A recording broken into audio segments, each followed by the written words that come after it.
And here's the thing. Here's the true thing. I don't know if it matters.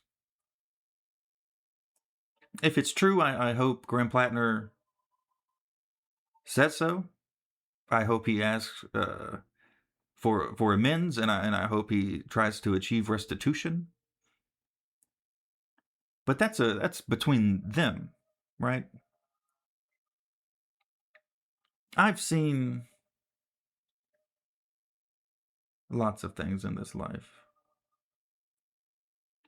People who have done very real damage during very dark periods can change.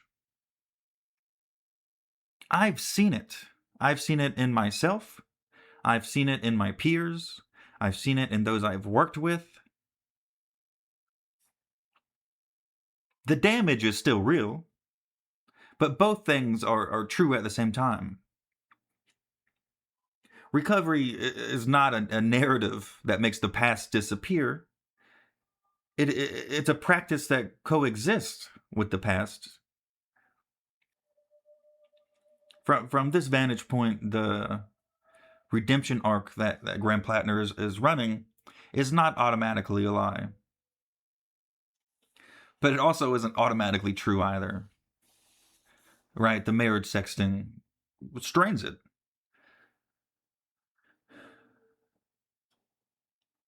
Because there's this notion in these narratives that the dark period is supposed to be over.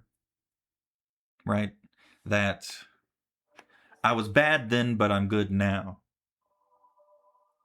And that's not quite how it works.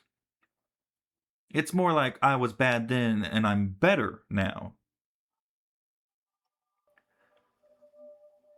Let's look at our alternatives in Maine. The 80-year-old governor dropped out.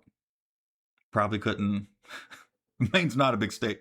Probably couldn't cut it on the on the road. You know, it's too old. She's just too old. It's absurd anyone would ever vote for her. It should be illegal. Not illegal, but we should have age caps for Congress and president. And probably the judiciary. So on the Democrat side, things have been settled. Graham Platner is going to be the nominee. Unless something changes between now and, I think, the election's next week. I don't know. Or it already passed. I don't know. So that leaves Susan Collins. Susan Collins, ladies and gentlemen, is not the feminist alternative. She has this image that she has cultivated very successfully of being a maverick. But you know what? She votes with the Republican caucus when it counts. She is not a champion for the women whose accounts are in the New York Times piece. The Republican Party's platform is more hostile to women's material lives than a morally complicated Democratic senator.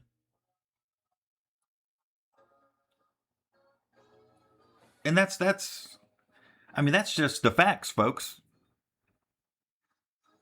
We can, in Maine, my Maine brothers and sisters, we can vote for someone who is not perfect. Beyond not perfect is kind of fucked up. Right?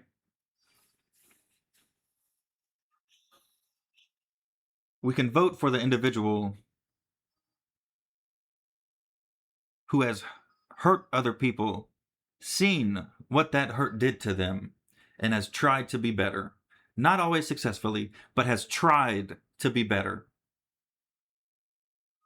And this is not me championing or making a hero out of Graham Platner. This is me seeing Graham Platner across the room in a circle. But I don't know.